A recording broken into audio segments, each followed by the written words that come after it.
నమస్తే, నేను Prashanth. America Trump Bharat మీద తీసుకునే నిర్ణయాలను బట్టి ఇప్పుడు హైదరాబాద్ అమరావతి రియల్ ఎస్టేట్ మరి ఎఫెక్ట్ ఎలా ఉండబోతుంది? సో దీని గురించి అయితే మాట్లాడేందుకు ప్రస్తుతం మనతో పాటు సీనియర్ జర్నలిస్ట్ సిఎస్ రావు గారు ఉన్నారు. నమస్తే అండి. నమస్తే సార్. అమెరికా ట్రంప్ ఈ మధ్యకాలంలో భారత్ మీద చాలా నిర్ణయాలు తీసుకున్నారు. సో ఇదే క్రమంలో హైదరాబాద్ అమరావతి రియల్ ఎస్టేట్ ఎలా ఉండబోతుంది? ఏమైనా ఎఫెక్ట్ ఉండబోతుందా? అమెరికా అధ్యక్షుడు ట్రంప్ తీసుకున్నటువంటి నిర్ణయాల్లో అనేకమైనవి వివాదాస్పదమైనవి ఉన్నాయి, అలాగే సంచలనమైనవి ఉన్నాయి. ప్రత్యేకించి భారతదేశానికి బాగా ఇబ్బంది పెట్టేటువంటి లేటెస్ట్ డెసిషన్ ఏంటంటే, ఎన్ఆర్ఐలు ఎవరైనా సరే ఇండియాకి డబ్బులు పంపించాలంటే, ఇండియాకనే కాదు ఎవరైనా సరే అమెరికాలో ఉండేటువంటి వాళ్ళు వాళ్ళ దేశాలకి అమౌంట్ పంపించాలంటే 5% ట్యాక్స్ కట్టాలి అని చెప్తున్నారు. అంటే లక్షకి 5,000 రూపాయలు ట్యాక్స్ కట్టాలి. లక్షకి 5,000 రూపాయలు ట్యాక్స్. అలాంటప్పుడు అమెరికాలో ఉండేటువంటి వాళ్ళు మన ఎన్ఆర్ఐలు పంపిస్తారా? పంపించడానికి సాహసిస్తారా? అక్కడ ఇన్వెస్ట్ చేసుకుంటారు, అంతే కదా. ఇప్పుడు 5% ట్యాక్స్ కట్టమంటే అక్కడ ట్యాక్స్ కట్టి మళ్ళీ 5% ఇక్కడ ట్యాక్స్ కట్టి ట్యాక్స్లుగా సరిపోతాయి అమౌంట్ అంతా. లక్షకి 5,000 అనేది చిన్న అమౌంట్ కనిపించవచ్చు. మీరు 1 కోటి రూపాయలు తీసుకుంటే 5 లక్షలు పోతుంది. సో కాబట్టి పెద్ద అమౌంట్. ఒక 10 కోట్లు అనుకోండి, అది ఇంకా ఎక్కువ అవుతుంది. సో అమౌంట్ పెరిగే కొద్దీ ఈ ట్యాక్స్ అనేది ఎక్కువగా కనిపిస్తూ ఉంటుంది మనకి. ప్రధానంగా ఎన్ఆర్ఐలు బాగా ఇన్వెస్ట్ చేసేది రంగం ఏంటంటే రియల్ ఎస్టేట్ రంగం. అది కూడా ఏ టైప్ ఆఫ్ ఇన్వెస్ట్మెంట్స్ వాళ్ళు చేస్తారు రియల్ ఎస్టేట్లో, ఏ ఏరియాలోకి వెళ్తారని అంటే, ప్రస్తుతం హైదరాబాద్లో తీసుకుంటే హై రైజెస్ బిల్డింగ్ సంబంధించినటువంటిది హవా కొనసాగుతుంది. ఈ హై రైజెస్ బిల్డింగ్లో ఇన్వెస్ట్ చేస్తారు, పోటీపడి హై రైజెస్ని కొంటున్నారు. ఆ కొనే వాళ్ళలో ఎక్కువగా ఎన్ఆర్ఐలు లేదంటే ఎన్ఆర్ఐ రిలేటెడ్ ఫ్యామిలీస్ వాళ్ళే ఉన్నారు. ఎందుకంటే పిల్లలు అక్కడ పంపిస్తారు, పిల్లలు అక్కడ జాబ్ చేస్తుంటారు, వాళ్ళు ఇక్కడ డబ్బు పంపిస్తే ఇక్కడ ఇన్వెస్ట్ చేస్తుంటారు తల్లిదండ్రులు. ఇలా ప్రతి గ్రామంలో కూడా ఒకళ్ళిద్దరు ఉన్నారు ఇలాంటి వాళ్ళు. సో కాబట్టి ఎక్కువ ఇన్వెస్ట్మెంట్ రియల్ ఎస్టేట్లో ఎన్ఆర్ఐలదే ఉంటుంది, ప్రత్యక్షంగా కానీ పరోక్షంగా కానీ. ఇప్పుడు తాజాగా ట్రంప్ అనౌన్స్ చేసినటువంటి దాని ప్రకారం అమెరికాలో పుట్టినటువంటి వాళ్ళు తప్ప గ్రీన్ కార్డు హోల్డర్స్ అయినా, H1B ఉన్నటువంటి వాళ్ళైనా, EB-5 ఉన్నటువంటి వాళ్ళైనా, I వీసా ఉన్న వాళ్ళైనా, లేదా ఏ టైప్ ఆఫ్ వీసా ఉన్న వాళ్ళైనా సరే ఈ ట్యాక్స్కి ఖచ్చితంగా బద్దులై ఉండాల్సిందే.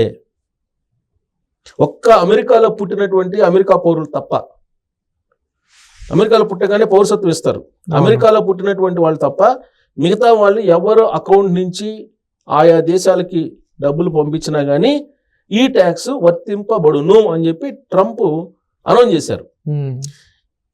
ప్రత్యేకించి ఇండియా పీపుల్ మీద ఎంతమంది మీద ఈ ఎఫెక్ట్ పడే అవకాశం ఉందని అంచనా కూడా వేశారు. 45 లక్షల మంది మీద ఈ ఎఫెక్ట్ పడుతుందని చెప్పి తెలిసారు.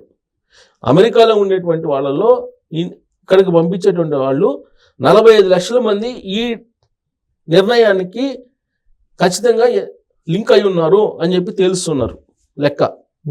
కొంచెం అటు ఇటు ఉండొచ్చు, బట్ 45 లక్షల మంది ఎఫెక్ట్ అయ్యే అవకాశం ఉందని. అంటే ఆ 45 లక్షల మంది ఎఫెక్ట్ అయ్యేటువంటి నిర్ణయం ట్రంప్ తీసుకున్నాడని అంటే, మరి రాబోయేటువంటి రోజుల్లో ఇక్కడికి పంపిస్తారా ఎన్ఆర్ఐ డబ్బులు? పంపించే అవకాశం లేదు, తగ్గిస్తారు. ఒకవేళ పంపించినా కానీ తగ్గించే అవకాశం ఉంది.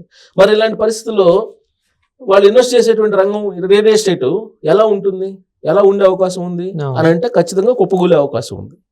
పైగా హై రైజెస్ ఎక్కువగా గేటెడ్ కమ్యూనిటీ లేదు, విల్లాస్ లేదు, హై రైజెస్ ఇవే కదా ఎన్ఆర్ఐలు ఇన్వెస్ట్ చేసేది మెయిన్ ఇదే. ఇప్పుడు గేటెడ్ కమ్యూనిటీకి కూడా వెళ్తలేదు వాళ్ళు హై రైజెస్ లేదంటే విల్లాస్కి వెళ్తున్నారు. So villas, gated high rises building ఇక్కడ దీని మీద బాగా ఎఫెక్ట్ పడే అవకాశం ఉంది. ఇప్పుడు మనకి ట్రంప్ టవర్స్ వస్తుంది, ఆ ట్రంప్ టవర్స్ మనకి కోకాపేటలో కడుతున్నారు, 63 ఫ్లోర్లు అని చెప్పి అంటున్నారు. మరి అలాంటి వాటిని కొనాలంటే ఒక్కొక్క ఫ్లాట్ వచ్చేసి 5 నుంచి 10 లక్షల దాకా ఉంటుంది. మరి 5 నుంచి 10 లక్షల దాకా ఉంటే వాళ్ళు అక్కడి నుంచి అమౌంట్ పంపిస్తే దానికి ట్యాక్స్ ఎందుకు కట్టాలి? మరి అది బేర్ చేస్తారా అని అంటే బేర్ చేసేటువంటి అవకాశం ఉండదు. కాబట్టి రియల్ ఎస్టేట్ రాబోయే రోజుల్లో ప్రత్యేకించి హైదరాబాద్ రియల్ ఎస్టేట్ మీద ఎక్కువగా ప్రభావం చూపబోతుంది ఈ నిర్ణయం. గతంలో కూడా రెసిప్రోకల్ ట్యాక్స్ ఎప్పుడైతే అనౌన్స్ చేశారో ఆ మరుక్షణమే ఫార్మా ఇండస్ట్రీ మీద ఎక్కువ పడుతుందని చెప్పి అనుకున్నారు. కానీ అది రెసిప్రోకల్ ట్యాక్స్కి సంబంధించి కొంత నెగోషియేషన్ జరిగినాయి, దాని ఎఫెక్ట్ నుంచి బయటపడ్డారు. సార్ ఉన్న పలంగా ట్రంప్ ఎందుకని ఇలాంటి నిర్ణయాలు తీసుకున్నాడు భారత్ మీద? అదేవిధంగా ఇప్పుడు రీసెంట్గా యాపిల్కి సంబంధించి కూడా ఇక్కడ నుంచి యాపిల్కి ఎలాంటి మెటీరియల్స్ కూడా భారత్కి వెళ్ళొద్దు ఇలాంటి నిర్ణయం తీసుకున్నారు. అంటే పాకిస్తాన్తో ఏమైనా ఒప్పందాలు కుదిరాయా ఈ క్రమంలో?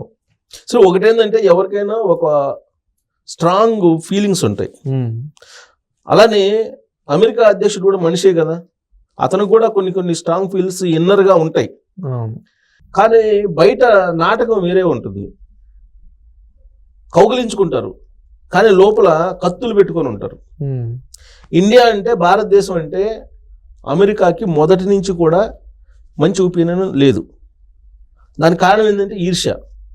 భారతదేశం ఇదిగొస్తే, భారతదేశం అభివృద్ధి చెందితే ఎక్కడ ఓవర్కమ్ చేస్తుందో అనేటువంటిది ఒకటి ఉంటుంది సహజంగా. ప్లస్ ఏంటంటే వాళ్ళకి బానిసలుగా ఉండేటువంటి వాళ్ళు కావాలి, పాకిస్తాన్ లాంటి దేశాలు కావాలి వాళ్ళకి.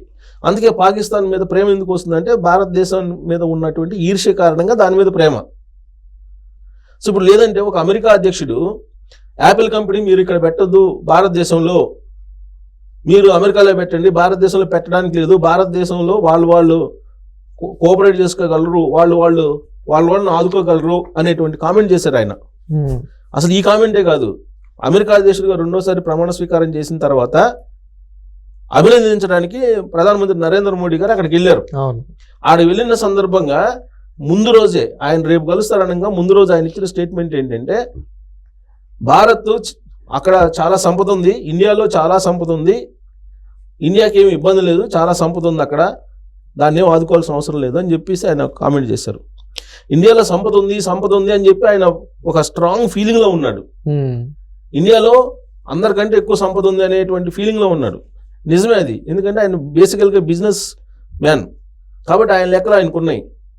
ఇండియాలో సంపద ఖచ్చితంగా ఉంది, కాకపోతే ఆ సంపద అంతా భారత ఆర్థిక వ్యవస్థలోకి రావట్లా, జీడిపి లెక్కలోకి రావట్లా, భారత ఆర్థిక వ్యవస్థలోకి రావట్లా. ఇప్పుడు 30,000 టన్నుల బంగారం ఉంది, అది భారత ఆర్థిక వ్యవస్థలోకి రావట్లా. బ్లాక్ మనీ ఎంతో పోగుపడుతుంది. బ్లాక్ మనీ ఇవాళకి కూడా కొన్ని లక్షల కోట్ల రూపాయల బ్లాక్ మనీ ఉంది, నోట్ల రద్దు తర్వాత కూడా. విదేశాలకు వెళ్ళినటువంటి డబ్బు కాకుండా నేను చెప్పేది ఇండియాలో ఉండే డబ్బే. మరి ఇదంతా బయటకు వస్తే ఇండియాలో చాలా డబ్బు ఉంది, మరి ఆయన చెప్పినట్టు నిజమే. అందుకే ఆయనకు భయం.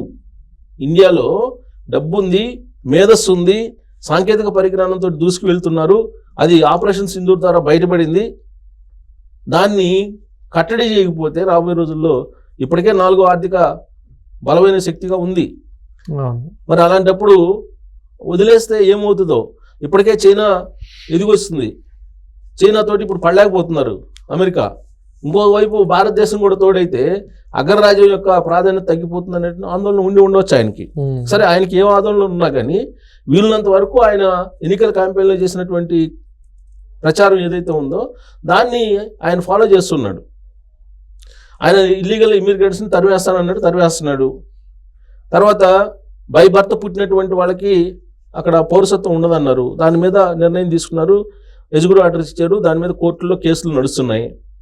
ఇప్పుడు తాజాగా ఏంటి, ఈ ట్యాక్స్ తీసుకొచ్చారు. దీని ప్రభావం ఎక్కువగా ఎక్కడ పడుతుందంటే మేజర్ సిటీస్ మీద పడుతుంది. ఒక హైదరాబాద్ అనే కాదు, ముంబై మీద పడుతుంది, ఢిల్లీ మీద పడుతుంది, అమరావతి మీద పడుతుంది. అమరావతి కొత్త రాజధాని, అక్కడికి ఎన్ఆర్ఐలు ఎన్ఆర్టీ అనేటువంటి దాన్ని ఏర్పాటు చేసుకున్నారు. అక్కడ ఎన్ఆర్టీలో చాలా దాదాపు 2,000 కోట్లకు పైగా అక్కడ పెట్టుబడులు పెట్టడానికి వాళ్ళు సిద్ధమయ్యారు. సో అమరావతి మీద కూడా కొంత ప్రభావం ఉంటుంది, కాకపోతే హైదరాబాద్ మీద ఎక్కువ పడే అవకాశం ఉంది. ఎందుకంటే హైదరాబాద్ అనేది ఎన్ఆర్ఐలకు ఒక పెద్ద డెస్టినేషన్గా మారింది.